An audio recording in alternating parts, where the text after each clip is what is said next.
Hey guys and girls, it's Nathan here. Just wanted to catch up and do a bit of an Ask Me Anything and to reach out and to chat to you guys a little bit about what I've been seeing happening in the market over the course of the last couple of weeks and what my predictions are moving forward. So today, obviously I put out to Facebook world. If you're not a part of Facebook at the moment, go to facebook.com/bedecentralized and check out what we have to talk about over there. So just wanted to run through, can I just also get just to ask out to those that are watching at the moment, just a thumbs up or that you can hear me and that this is streaming well, because my internet where I currently am is a little bit on the bad side. Yeah, so just wanted to reach out. Obviously, it's been a little bit tough of recent times. I've been busy working on a few different projects. I've got about 15 different projects running at the same time. Awesome, thanks for the thumbs up, guys. Yeah, so just been a little bit busy and finding it a little bit hard to get onto the video, but wanting to trying to answer as many of your questions that you've got, because I know there's a lot of questions coming through. So just going to start off, I'm going to do a separate video. I've got a question here from Jeff regarding the EOS launch. I'll be doing a video on the EOS launch over the next 24 hours. I'll do that tomorrow afternoon, just with a bit of an update on what I see happening with the EOS launch and things that I should be watching out for, you should be watching out for, and all that sort of stuff as well. So I've got a question here from John. What is your plan that you have in place over the course of the next few years for the GFD? And I noticed that I've got a lot of likes on that, so I'm guessing that's an interesting comment that a lot of you've got questions about. For myself personally, obviously very heavily invested in the property, got lots of property. One of the other things I don't talk about much is my business life. I've got many different businesses that I've created over the course of the last decade. So I've got to look at all aspects equal. So obviously I invest in a property, I invest in a crypto. Cash is fairly important. Sorry that my hands are a little bit dirty. I've been painting a property at the moment, and I've got cuts and all different stuff on my hands. But I've got different assets and different vehicles which I use. And for me personally, what I've been doing over the course of the last 12 months personally anyway, is making sure that I'm cutting loose any heavily excessive sort of negative cash flows in my life. Not everything is positive cash flow. Some things are negative. So I have been slowly removing some of my positions which do create a drain on the cash flows. Anything that's unwanted, unneeded, that could go to most people's lives, whether they've got a car that's, they've got a car loan on, or whether they've got a jet ski laying around, or a motorbike that they don't use, or anything like that. There's things that you can do to actually remove that. Obviously, as always, none of this is financial advice. I'm just a dude giving an opinion on what I see out there.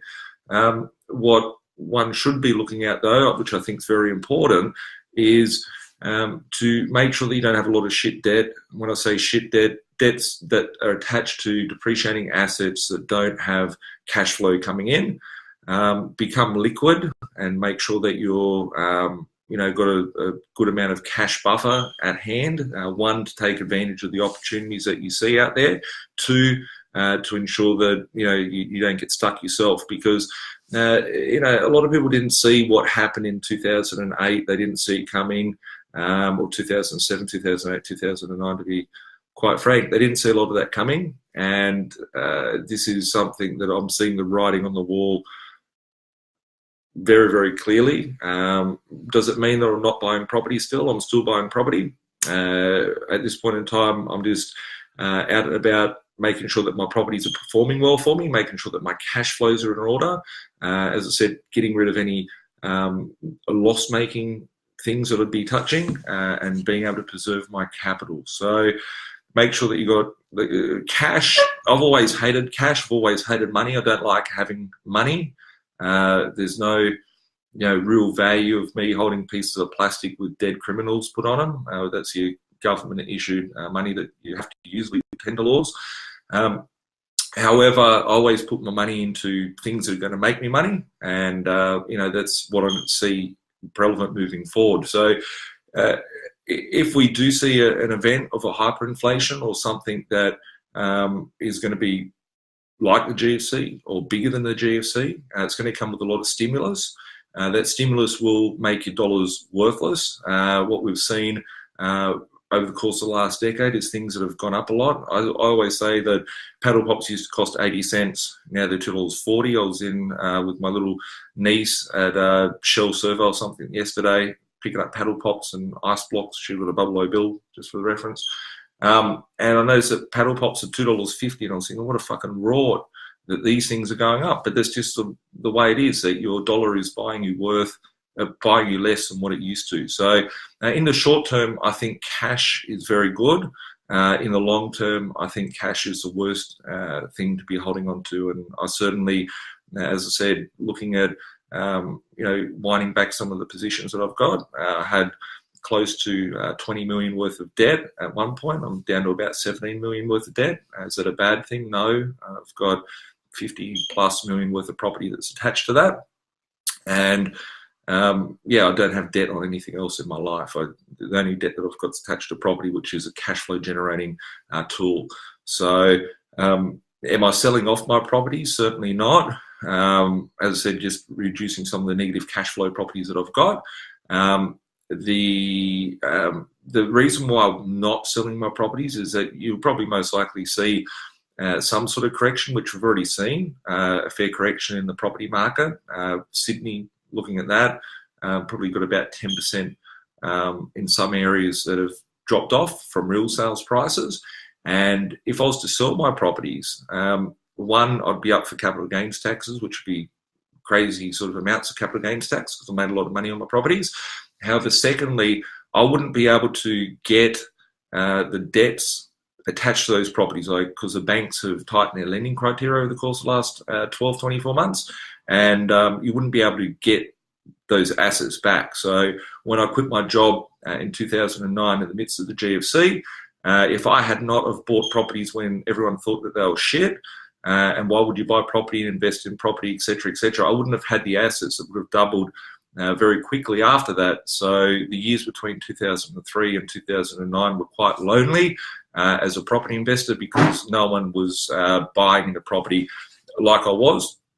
And at the same time, I wasn't seeing the growth of what I expected, but I knew that how monetary policy worked and how those properties would pay out for me. So, yeah, with it, in the GFD, in the event of a GFC 2.0 or worse, it's important to have that plan. If you need help with that, send me an email at hello@bdcentralized.com.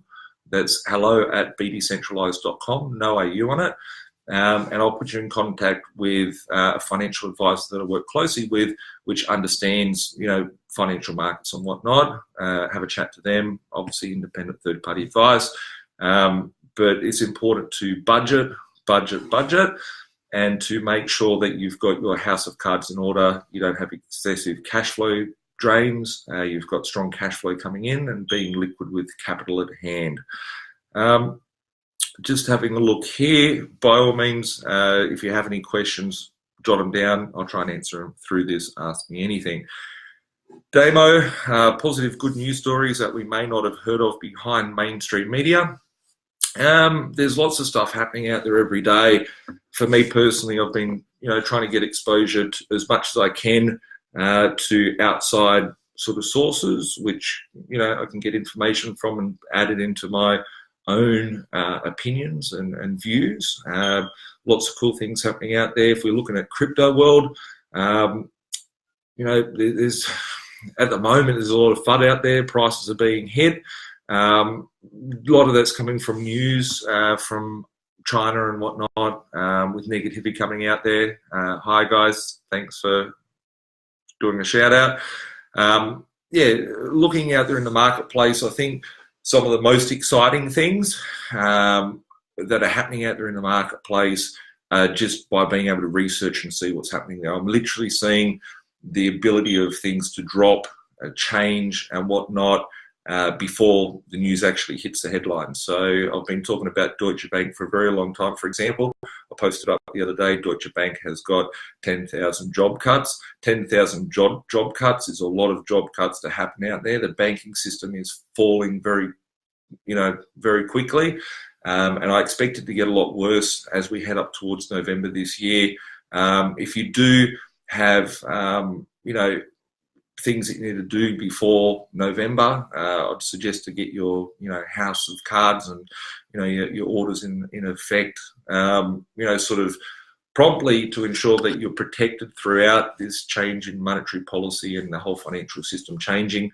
A lot of people are asking me at the moment on a property front, should I sell? I'm trying to sell, whatever the case is. I've seen a lot of agents out there over the years that are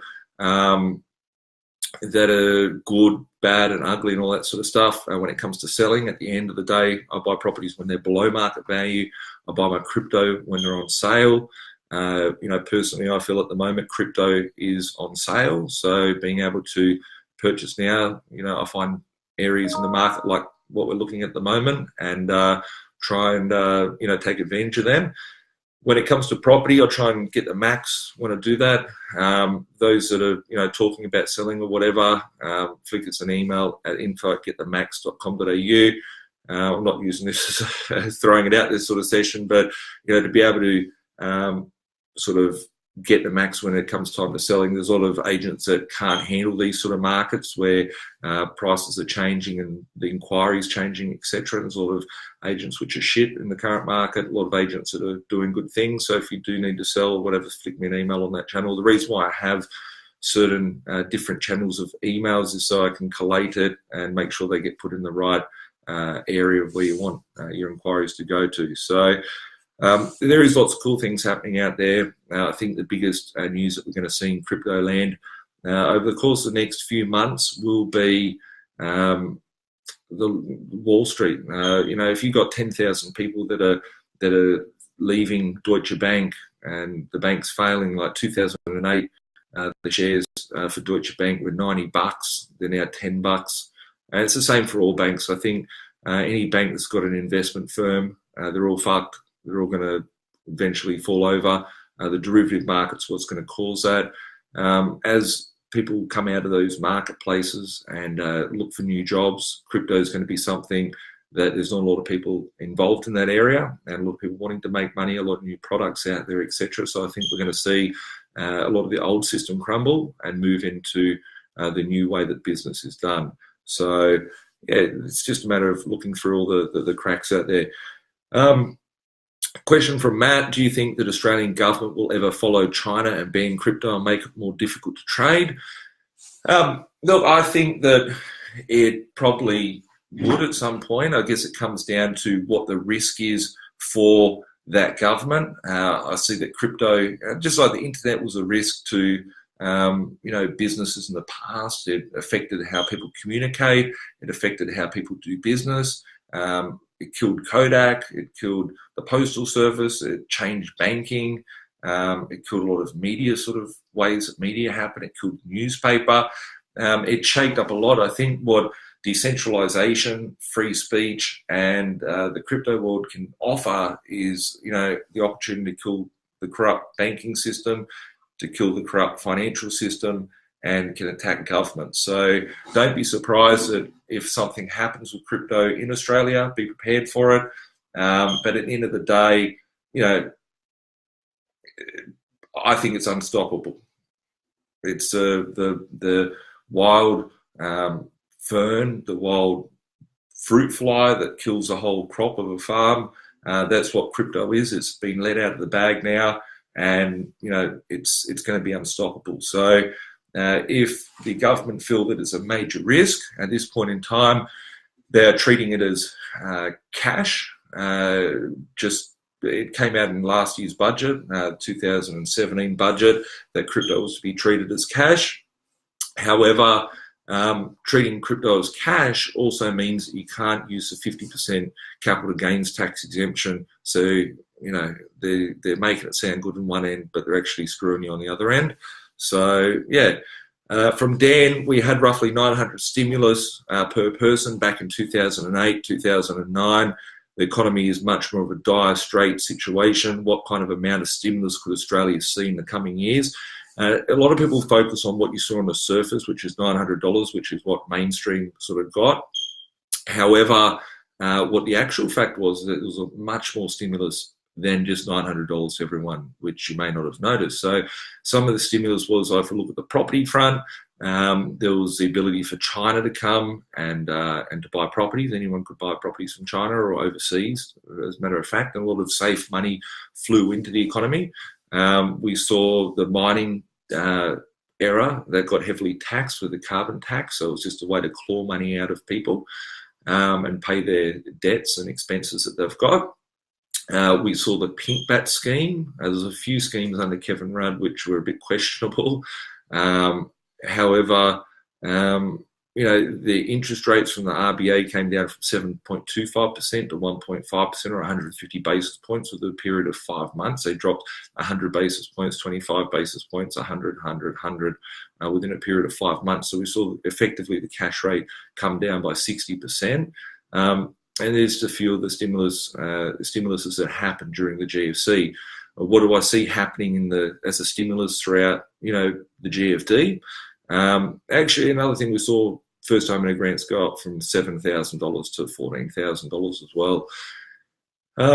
What I think we could see the launch of a potential universal basic income, a UBI. It sounds like a sexually transmitted disease, but it's actually a fact of something that it would probably fuck everyone over.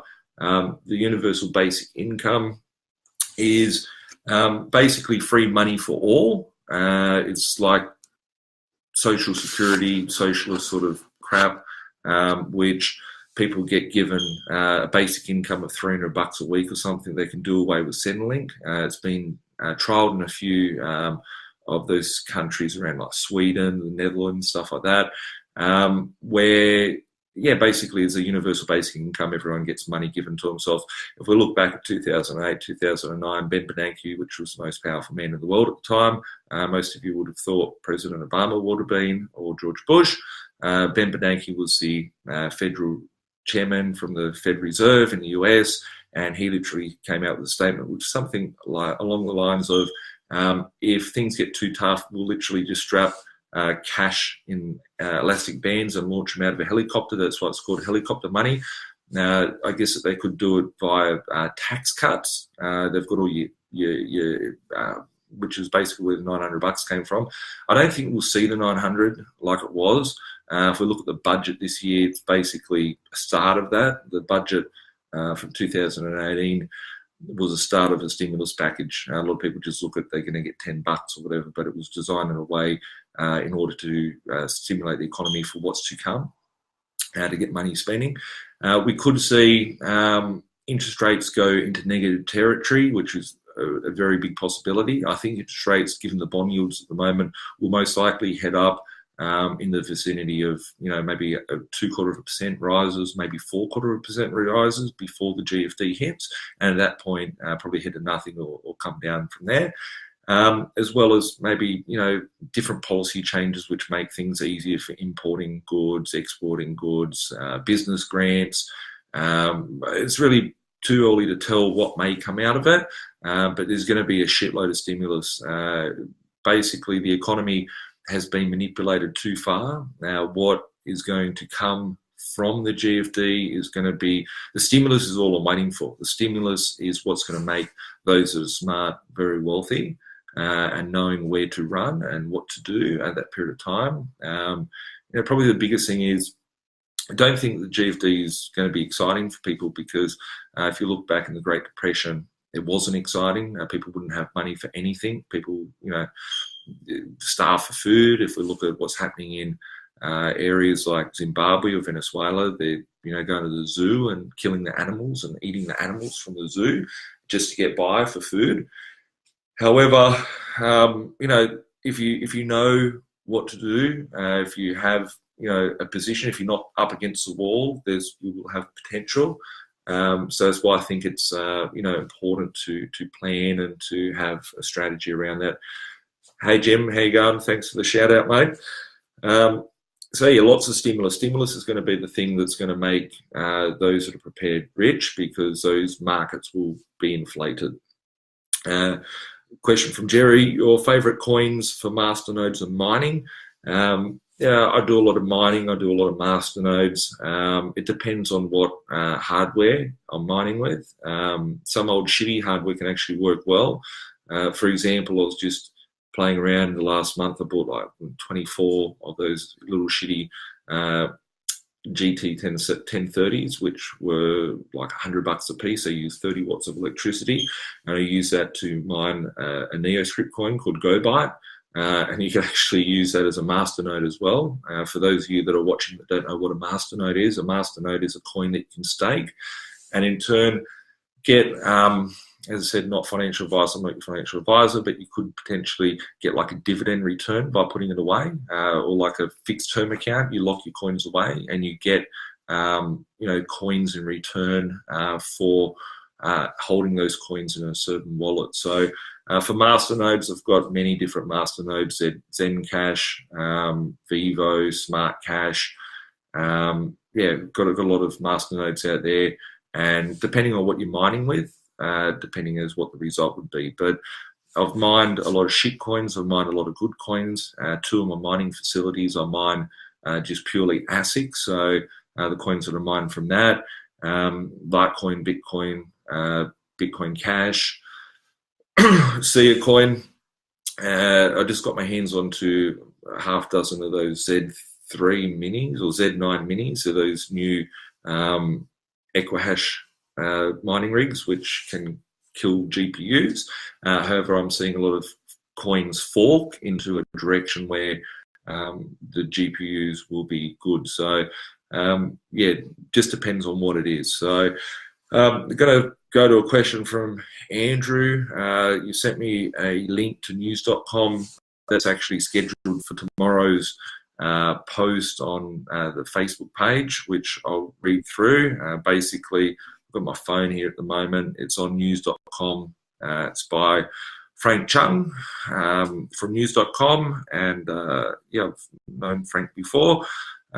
It's a story about 10 myths making Australians complacent about the looming economic Armageddon. So what is my thoughts behind this? I don't like a lot of stuff that I see, coming out in mainstream media. However, this one here actually really hit a call with me, because I had it sent to me by about 10 people today. And yeah, go and check out the article. It will be live on the Be Decentralised Facebook page tomorrow.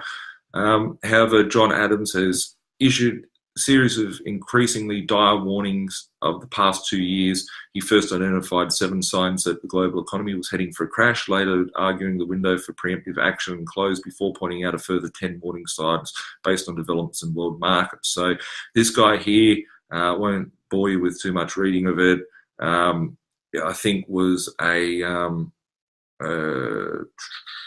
liberal, I think he was a liberal economist for the Liberal Party in the past. And basically, I'll run through the quick 10 things. Myth 1, there will be no financial future crisis in our lifetime. In June 2017, the US Federal Reserve Governor Janet Yellen, because she's a fucking criminal, she was the predecessor from Ben Bernanke. She said that there will be never be another financial crisis in our lifetimes. At the time, I was hoping that maybe she was going to die of a terminal illness because she's a fucking criminal. And then I realized that the words that she said was in our lifetime. If we go back and revert back to what Ben Bernanke said during the GFC, he said very similar sort of things. Those that are in power and the elite generally take out and leave the last 10% on the table. So I actually see that looking through the financial markets. And for those of you watching, keep watching, because I'm going to pull out some really cool stats and explain exactly how I see the cracks in the GFD and how they will be unfolding. I've been trying to work out how I can actually put slides on here so you guys can see some of the charts and I can share that stuff with you, but I don't know how to without running a webinar. I need to find the time to actually go into that to be able to help you guys get some information. But myth number 2 today is the new normal. Most people are indoctrinated throughout the 12-year indoctrination camp to think that the world that they see is a world that has been. There's been collapses. If we look back at the turn of the 20th century from 1900 onwards, the turn of the century, there was an economy which was a superpower of the world. The world was, they were the economic powerhouse. Everyone went to them. They were the political party of the world and all that sort of stuff. And no one even hears about it anymore. And it was Great Britain. They produced all the goods, and so on and so forth. And over the course of the Industrial Revolution, the US has taken up that place. However, today we don't see that. So the world that you're born into is not the world that it's going to be in the future, because we've seen many great civilizations fall. Over the years, you need to go and do your history. And generally they get fucked over from a financial or a power play. And I think that the biggest thing and the threat to the establishment that's out there is the crypto market. As it takes the power away from those that are in control at the moment. So don't be surprised. Inflation is low. The RBA has inflation as defined as a, I don't want to read through it, but basically, in short, they're saying that inflation is less than 3%. I've been saying this for ages, and inflation's fucked, and a lot of people think that inflation is just where it should be. However, there is a hidden inflation. And there's a really good chart here, and I really want to show it to you guys. If you find the article, I will be posting it tomorrow, I think what's tomorrow? Tomorrow's the 27th, today's the 27th, tomorrow will be the 28th of May, so check out the B Decentralized Facebook page to find this article. But basically, I'll just wait a second until this shows up on the screen. It's not doing it for me. Basically, the growth in broad money, there's the inflation that they tell us about, which is there's a grey line and there's a yellow.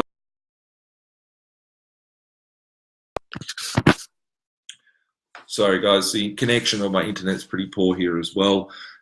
Just off site at a property that I'm renovating at the moment. The hidden cost of inflation is the yellow line. I'll post it up tomorrow for you guys, but basically it's runaway inflation, but no one realizes, because the government coming to you about inflation, removing utilities and food, where if you're importing most of your shit from overseas, of course it's going to become cheaper and cheaper, as most goods do. So they're talking about cars, they're talking about new phones, they're talking about new laptops, whatever sort of things that they want to talk about, but they don't actually include the fundamental stuff. If they added that, you'd be up shit creek with inflation. Any rise in interest rates, myth number 4, any rise in interest rates would be gradual. I've been saying this for a while. Interest rates were very high in the past. I don't see that happening. If interest rates go up at very quickly, it'll fuck up the whole financial system. However, if they don't increase them, what's going to happen is the bond yield's going to catch up and the market's going to implode at the same time. So basically, where the economy is at the moment, the reason why I'm so confident with the stuff I've been sharing with you guys is, it's like saying, how does the financial system want to die? Does it want to die with a gun? Does it want to get knifed in the neck?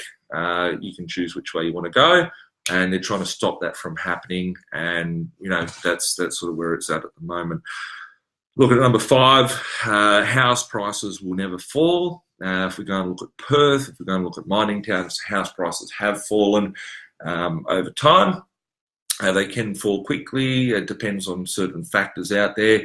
But let's just look at one very clear thing. If property was to fall at the rate that all these crazy people say, like your Harry Dents and stuff like that, if it was to fall at a great level, what would happen is the banks would be in negative equity, the financial system would fuck up, and where does the state get most of their revenue from? It comes from taxes on property, so on and so forth. So there would be a much bigger issue if property was to fall at a great level. But always a lot of people have been just thinking for the last 7 or 8 years that property will just continue to go up. We've seen 60 months of continued growth, or 61 months worth of continued growth. And yeah, for those of you that are on this channel that don't know my background, property is my background.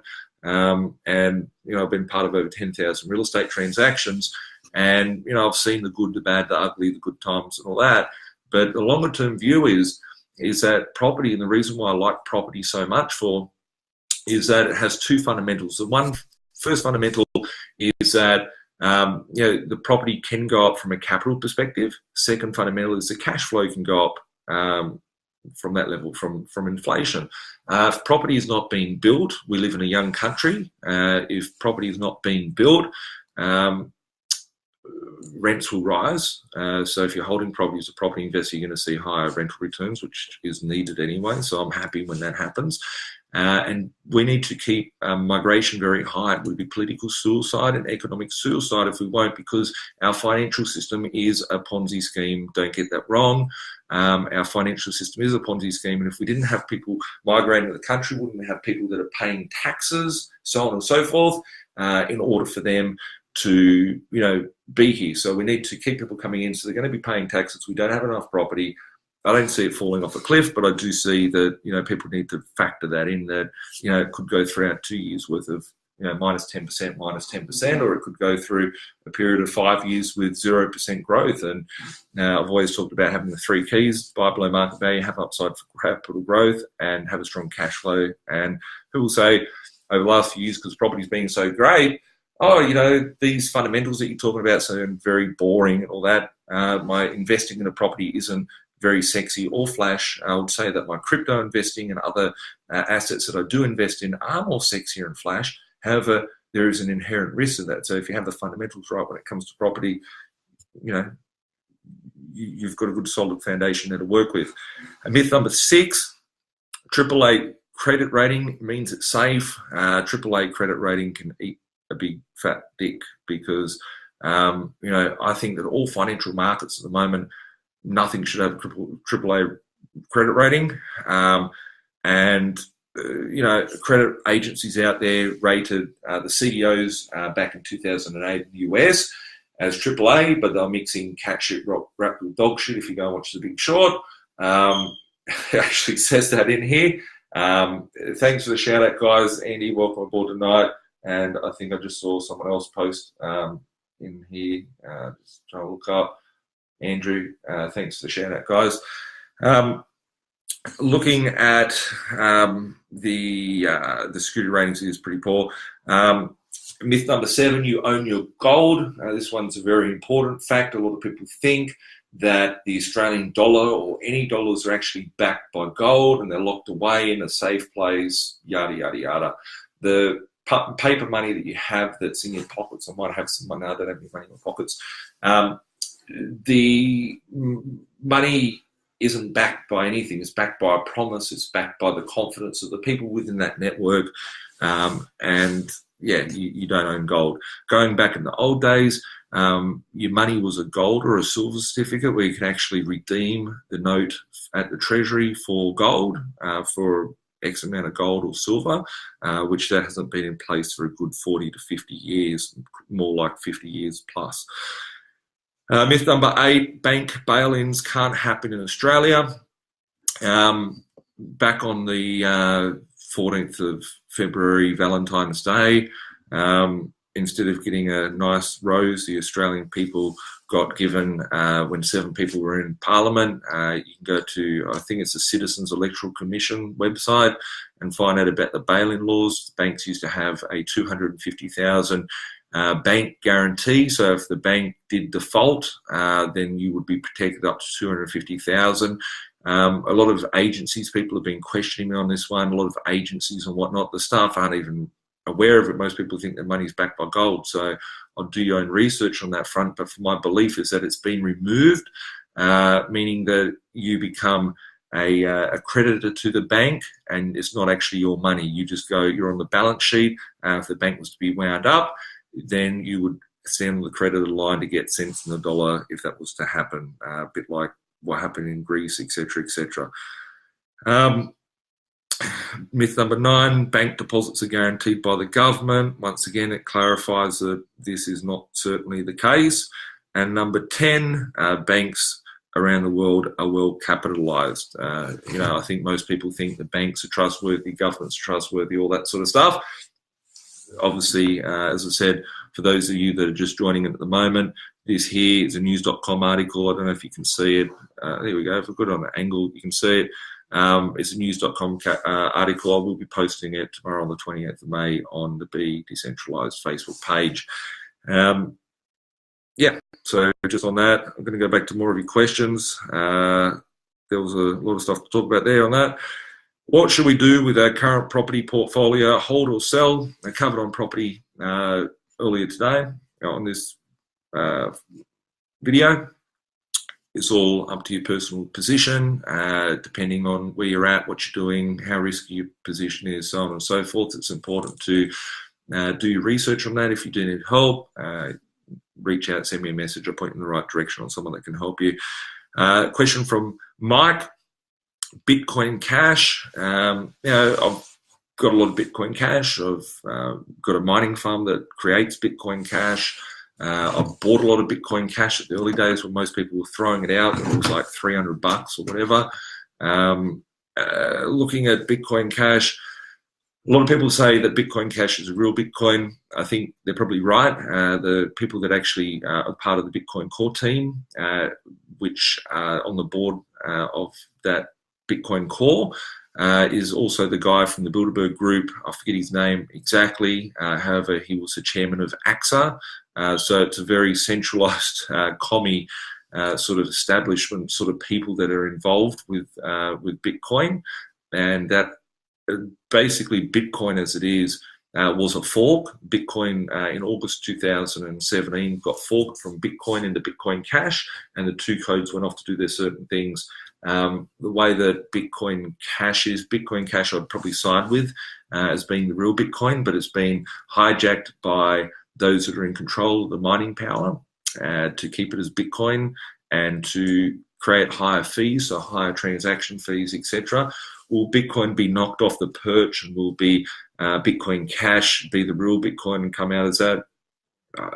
Don't know. I always question when people say that there's going to be a flippening. Flippening would mean that Bitcoin would fall as number 2 on the market capitalization. However, I think that it would take a lot to fucking dethrone Bitcoin, and I don't think Bitcoin Cash has the power, because there's a lot of people that don't like Roger Ver, who's the guy who is, sort of headed the movement of Bitcoin Cash. But if you were to read the white paper that Satoshi made back in 2009, you would see that Bitcoin Cash is more closely aligned to Bitcoin. As the future recommendations of where I think the value might go, it has hit $5,000 before, Aussie. I think actually hit 7.5 US maybe at one point when it got listed onto, I forget the name of the exchange, the big one over in the US. But yeah, as for it going up to, and taking over Bitcoin, I don't see that happening anytime in the near future. But fundamentally, I would think that Bitcoin Cash is the better Bitcoin. It's certainly better for using and for transferring, and the fees are lower, it's faster. I think that there's a lot of people out there creating cool stuff for Bitcoin Cash at the moment. If we look at what these blockchains can do, there's actually a new messaging service on Bitcoin Cash, so it's a bit like Facebook Messenger or something. I haven't checked it out. It's called Nimbu or something like that.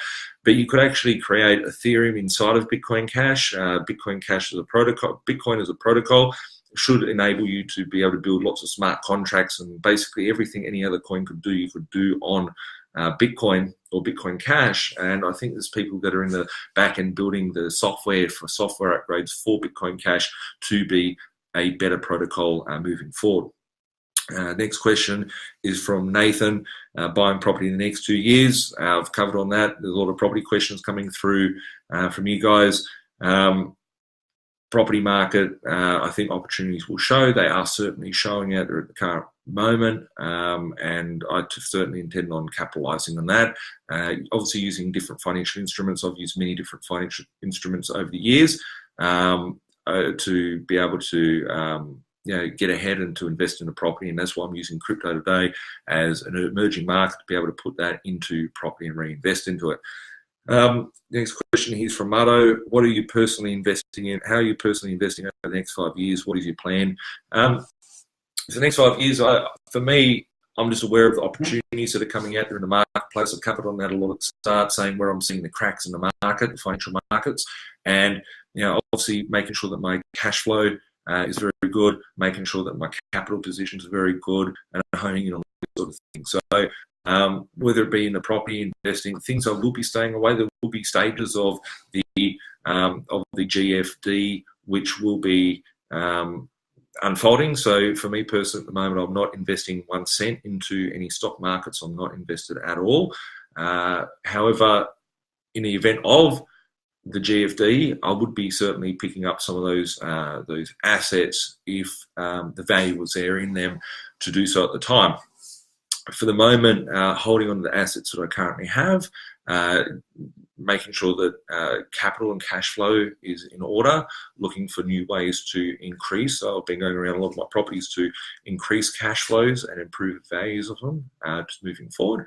And from business side of things, business as usual, and from an investing, doing lots of stuff in the crypto space. I've got over a dozen different projects, actual projects that I'm working on at the moment, outside of just investing into it, so on and so forth. So, looking for opportunities out there all the time. People email me opportunities. Sometimes I look at them. I'll just make my own sort of opportunities that I find. There's lots of cracks out there in the marketplace. So if you can find opportunities in the marketplace and find out ways to, sorry, people are messaging me on the phone. I should turn it off. But the next one's from Adnan, the future of crypto mining. Look, I think that crypto mining has been around for 10 years almost, and I think there's still a future for it. I think things are going to get a lot tougher. Nanotechnologies, different things that are happening out there in the markets. Obviously, proof of work, stuff like EOS and having block producers and doing delegated proof of stake will certainly become more of a thing in the future. And I think that mining will still be there, but I think it will probably go to more of the institutional sort of mining, which will change over time. But certainly, that's something that I'm very, very big on. I always look to find things that are below market value. I want to know, when I first got into crypto, how can you buy coins below market value, and being able to mine them and get them profitably mined is certainly a very big strategy of mine, as well as master nodes and certain other ways of doing so. Question from Matt. Thoughts on recession, job losses, potential market impact on property market. I've talked about the property market a lot tonight. It seems a lot of people like asking about the property market. The falling prices, mortgage defaults when shit goes down globally. I think there will be a natural phase, and that's why I've been talking about making sure that you protect yourself from a cash flow and a capital position, have liquidity in one hand, have your assets in another hand, and be able to navigate yourself safely through the market cycles. There will be interest rate rises, I'm sure of, before the market implodes, and I think that we'll see lots of opportunities. So I plan on taking advantage of those opportunities as they come into the marketplace on a property front. Just noticing here some questions here. Hi Birch, any new thongs in the market? Nope, no thongs in the market, Nathan. Mike, thanks for answering my question. It would be cool for you to arrange an interview with Roger Ver.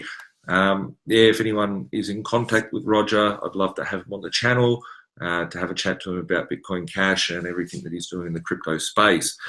Just looking at something else that I was really excited to share with you guys. So I posted some messages the other day on, it was a post I put last week. I'm just trying to get my phone in the right position so you can possibly see it.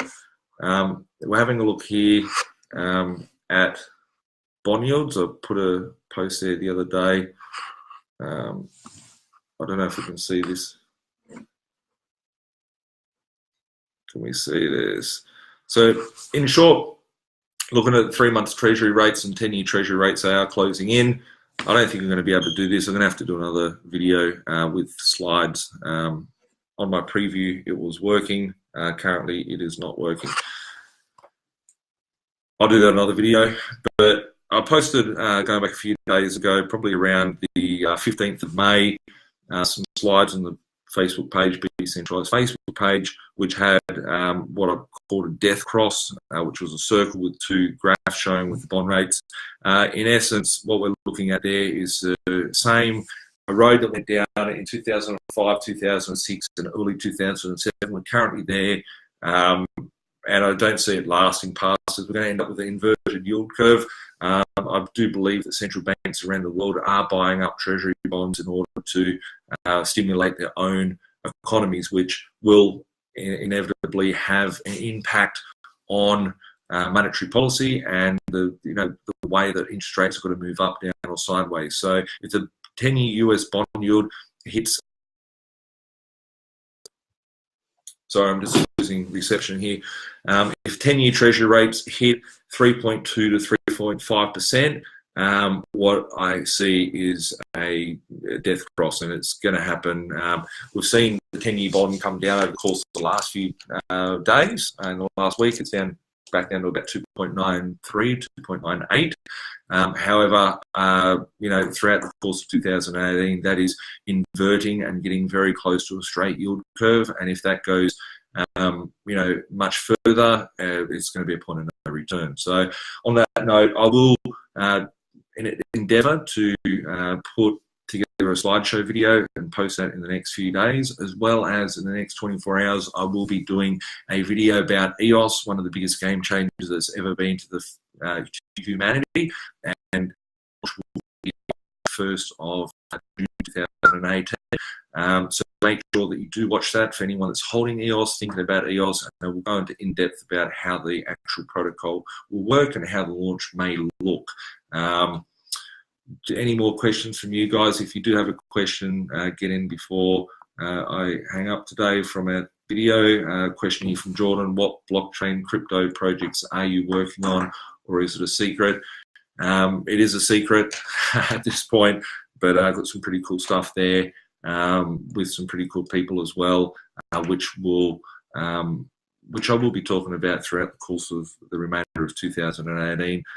Some of it will be projects that I will be creating myself and launching myself, my own protocols and sort of projects surrounding EOS, and some of them will be in the mining space, some of them will be business space. So yeah, keep an eye out over the course of 2018, and I will show them all to you.